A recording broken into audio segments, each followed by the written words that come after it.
does the heart of a game lie? Is it in its story, the fiction that immerses us as we explore, or its mechanics, those systems that drive how we play? Or is it in its art, the look and feel of the game's world? Whichever it is, Kingdoms of Amalur: Reckoning seems to have left its heart somewhere back in development, so join us on a quest to find it in our review.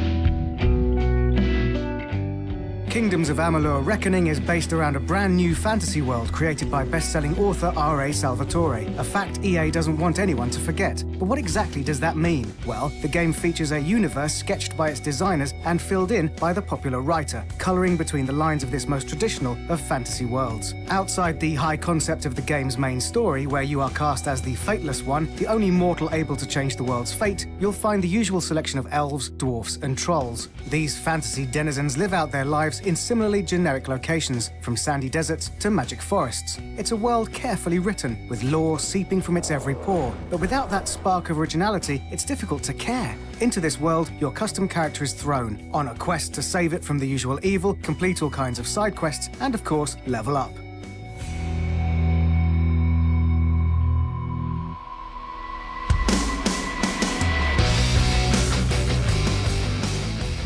Yes, this is your standard RPG, where little numbers pop from enemies' heads when hit, and experience points are dished out in the thousands. And yet, Reckoning has a few of its own ideas to offer. Apart from being overly familiar, Reckoning is also strikingly streamlined, with smart ideas like an inventory junk pile for unwanted items and the ability to hide your helmet yet still benefit from its attributes. It's in this smooth gameplay that we can see the fingerprints of another name EA has thrown around, Ken Rolston. A lead designer from the Elder Scrolls series, his shaping of Reckoning's mechanics has made it a sleek and satisfying game to play.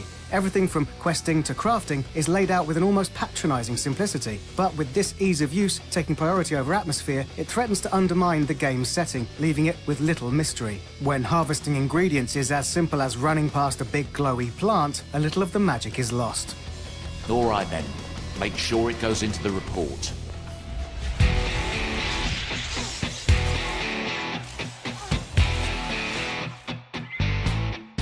And so, it's left to Reckoning's combat to truly involve you in its world, and for the most part, it does an excellent job. With a variety of weapons, fluid animations, and meaningful upgrades, the fights are more frenetic and violent than you would expect from such a cartoonish game. Magic characters in particular leap around the battlefield with a combination of elegance and force, with the fast-flying chakrams being the standout weapon. Part of this fluidity of action can perhaps be attributed to Todd McFarlane, famed comic artist and another of EA's names on the box. But a much bigger part of his role was the look of the game. Sitting awkwardly between World of Warcraft and Fable, the game's visuals don't share the success of the combat, with low-res textures and bland settings overwhelming the few distinctive enemy and character designs the game offers. Ultimately, despite a few exceptions, Reckoning's visuals seem to suffer from a lack of both polish and imagination.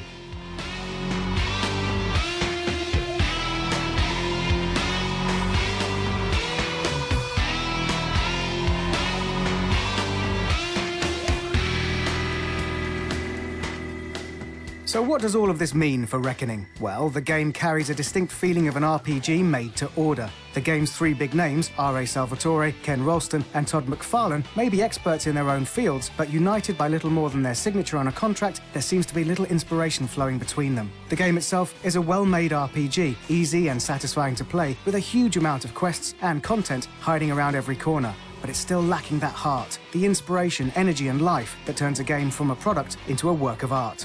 Reckoning will keep you busy for weeks, but it will remain an empty experience. Whether that matters to you is really down to what kind of gamer you are. Where does a game's heart lie? Well, if Kingdoms of Amalur: Reckoning is anything to go by, either everywhere or nowhere at all.